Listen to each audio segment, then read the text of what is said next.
to offer a personal testimony on the absence of God, our own Bobbie Abson, who is the program manager for the Institute for Ministry Formation and also a convert as Brother Gilbert is. Bobbie entered the church when she was a sophomore in high school and then came to St. Vincent as a college student. And she and I have been friends since then. I was a junior monk and she was a college student when we first met each other and went on missions together and did ministry together in a number of places. After graduating from St. Vincent, she attended the Emmanuel School of Mission, and that takes place in Rome. And she learned a lot of beautiful missionary skills that she brings to us now in evangelization. But as she has grown in her faith, her focused attention has become littler and littler, from adults to high school students to intermediate school students, and now she is in charge of the toddler atrium at in Latrobe at St. John's Church. But she was a dean of student life and a 7th grade theology teacher in Cardinal Newman in South Carolina, and then has come to us in the last couple of years to join our team at the Institute for Ministry Formation. So let me hand it over to Bobbie. Well, hello everyone. It's really nice to join you here. I am going to use notes because for the 10 or so of you who know me, if I'm left to my own devices, I probably would talk to you until the end of the Easter Vigil. So we have other things that we have to do today. So that's one important thing. The other important thing to note is I'm a crier. So even though it's my story and I already know it, I might cry. It's okay. Don't worry. It'll just take me a minute. You can say a quick prayer and then I will return to you a couple of sniffles later. So when Jesus seems to be absent, like Brother Gilbert said, I imagine that probably any of us gathered at this retreat would be able to give a witness on this topic. I hope I'm wrong, but my experience tells me that so many of us experience times of real darkness, maybe because of the attack on the family and the breakdown in our culture, or maybe because when we're feeling anxious and overwhelmed, we say or do things that are hurtful to people we love and care about. And maybe some of us have been the ones who were hurt in those interactions. So it's true that there's a lot of darkness in our world. And in many places, Jesus seems to be absent. But we are an Easter people. We're almost there. So where there is darkness, it only seems that Jesus is absent. But, and that's where I'd like to begin. With a smile on my face that shows you that I have experienced Jesus' presence where it felt like he was absent in the most overwhelming way. I'd like to tell you about my childhood and upbringing, which obviously had a monumental role in the formation of who I am today. And I want to begin by saying that I love my parents very dearly. I'm grateful for the many sacrifices that they've made for me throughout my life, even when it didn't seem like they were making sacrifices for me. So to begin, I was born when my parents were sophomores in high school. My dad turned 16 in May. I was born in June, and my mom turned 16 5 weeks later in July. The first miracle of my life is that in 1982, when abortion was legal and pretty easily available in New York State, my 15-year-old mother chose to give me life and to raise me on her own. My understanding, and of course these things can be complicated, is that my parents were not in a very serious dating relationship. So my dad thought, he knew that I could be his, but maybe I wasn't, and it would be a little easier if he didn't have to take full responsibility. My mother always knew who had fathered her child and never acted with any uncertainty. My mother raised me as a single mother while she finished high school and started working. My dad was a varsity athlete who enjoyed his high school experience and then went off to college. And I just want to reiterate, I love my dad. He'll come back into the story later. These are all, painful choices made by young people, but I'm going to just protect him a little bit in this moment. So I lived with my mother and her parents in my earliest years. And as far as I know, since it's before I can remember, I really was showered with love and affection. My grandparents play a vital role in my story. My mother's father was a fallen away Catholic who married a Methodist. They had baptized their two daughters, my mom and her sister, but never went to church or prayed as a family after that. My mother went on to make her first communion and confirmation in 8th grade of her own desire. And when I was born, they agreed that I should be baptized, and so I was marked as a child of God and welcomed into the church at 4 months old. As far as I know, that was the only time we attended church for many years. Before I turned 2, my mom started seriously dating a man whom I quickly embraced as part of our family. And on my own, I first called him Daddy because there was no competition for that role in my life. No one corrected me. So there I was growing up with a mom and a dad. And when I was 4, they gave me a brother. And when I was 7, they gave me a sister. And again, if you know me, this is the way my world works. I just think everybody does things for me. So it was great. And then things got a little rough. Andy, my dad, as I knew him, was an alcoholic. And as much as he loved us, he also loved to drink.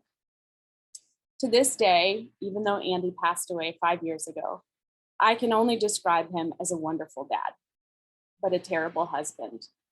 Although I'm aware that those two are not meant to be mutually exclusive. I remember waking up in the night to my parents screaming and yelling and fighting. Once when I was about 6, he woke me up and asked me very nicely to go lay next to my mom so he could turn the couch over. I was an obedient child and moved immediately, and he kept his word and turned the couch over. The next morning, I remember so many things were broken around the house and the furniture was moved around and disheveled. My brother and I were sitting at the breakfast table, and Andy, Dad, came in to say that even when mommies and daddies fight, they still love all their children and that it was never our fault they were fighting. While I appreciate the sentiment, I remember even as a young child being so confused by that message and feeling so alone because while I believed that my parents loved me, I couldn't understand how they could be violent in our home. It's also worth mentioning that my mother was very strict and quick to punish. She very rarely spanked us, and only on the bottom and only with her bare hand, but she was quick to react, easily raised her voice, and often had no patience for what we call now big emotions. My mother would hate to hear me say it now, but I was afraid of her. I was more afraid of upsetting her than I was of being hit, but the reality is that I feared both. Shortly after my sister was born, when I was 7, my parents separated. My mom started dating someone new and much worse than Andy. The new boyfriend, his name is Dave, was an alcoholic and abusive, mostly toward my mom.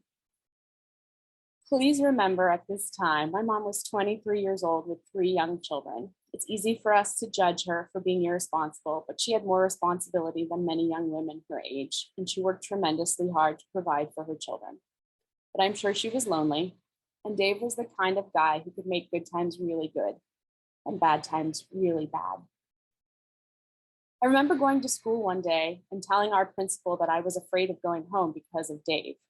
Of course, the principal, a mandated reporter, called Child Protective Services, who talked with us at school and pretty much just confirmed that we had enough to eat and a clean home and deemed that we were safe.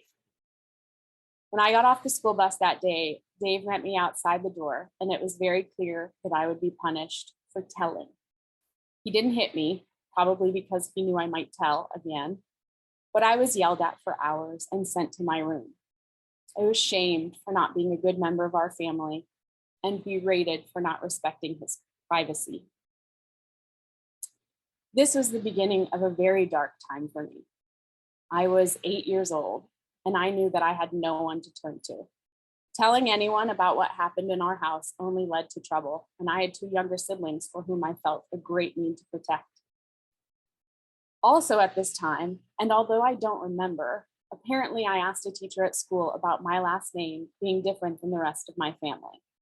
Abson is my mother's maiden name, and my mother, Andy, my dad, and my siblings all had Andy's last name. I guess the teacher told my mother, and my mom asked me about my question. I was so afraid of being in trouble that I denied asking, but my mom assured me that it was okay to ask, that I had her maiden name because Andy wasn't my real father. And just like that, at 8 years old, that was the answer, and I accepted it without asking any other questions, because asking questions annoyed my mom. As our time went on with Dave, he became more and more violent. He and my mom would start fighting, and I would whisk my brother and sister away to places in our house where we could hear but not see what was happening. I can remember the sound of my mom being hit and how it pained me to my core.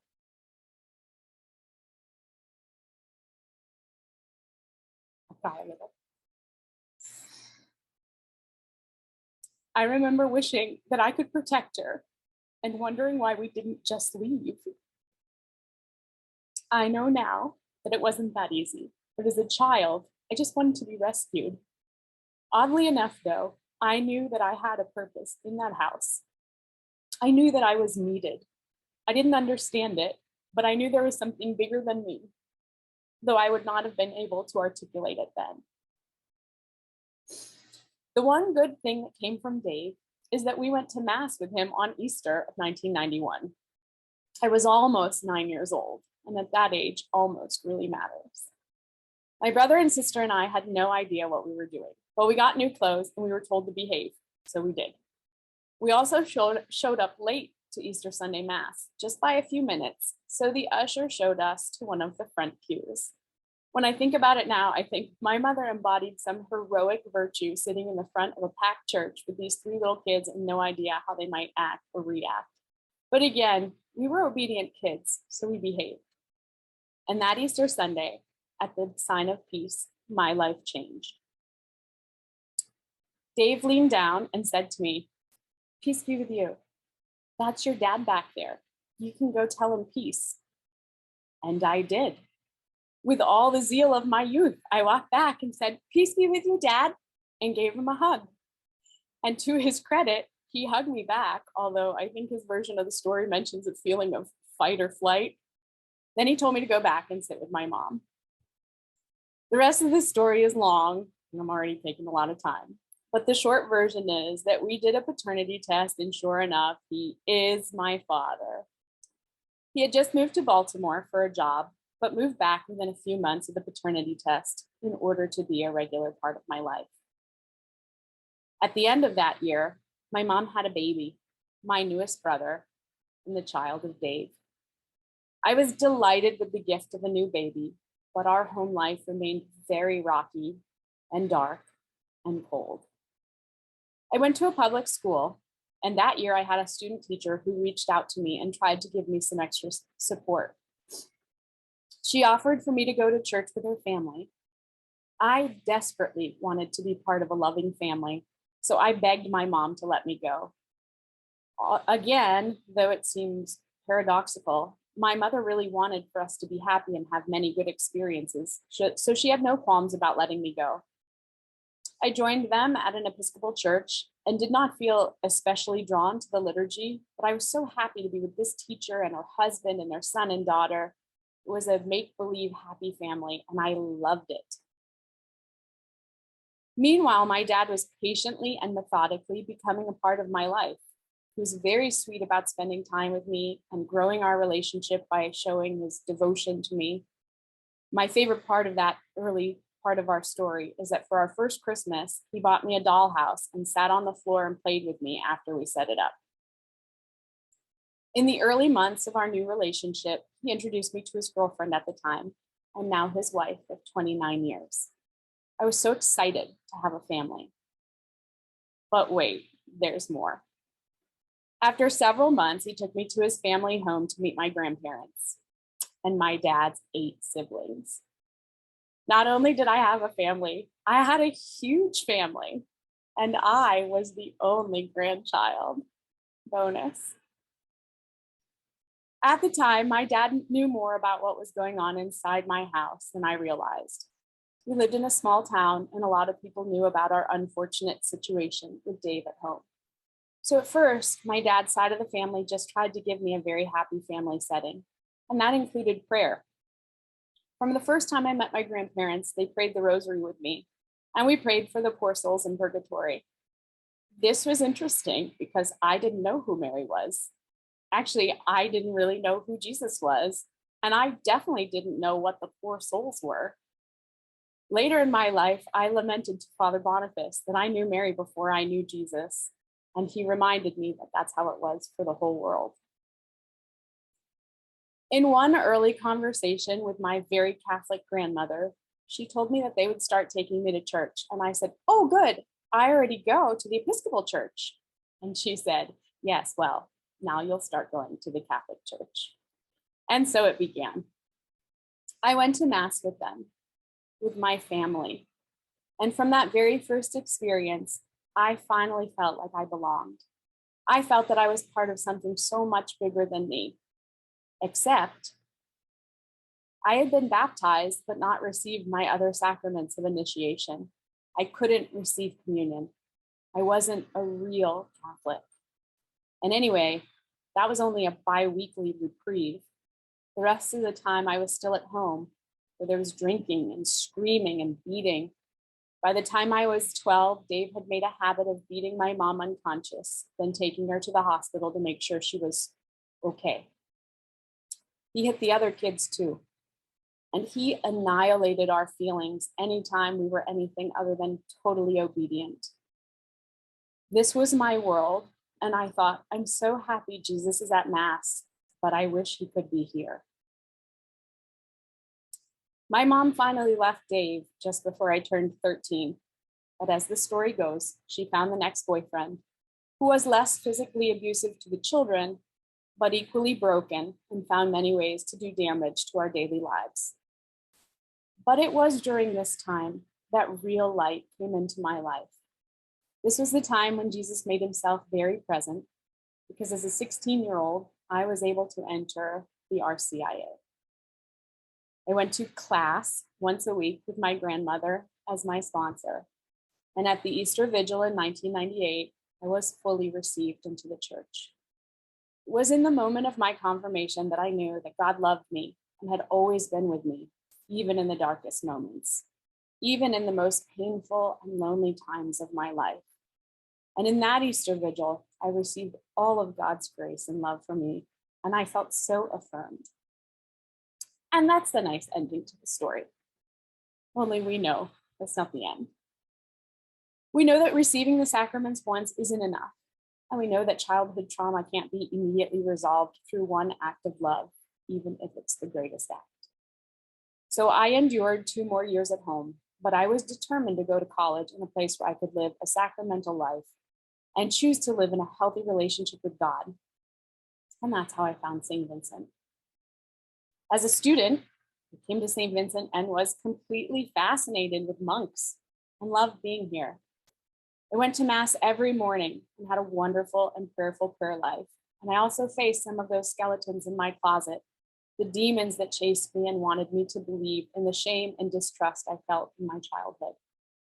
But I knew, and I had the help of many spiritual friendships, including Father Boniface, that Jesus was that for me, that he wanted to give me new life, and that he would never depart from me.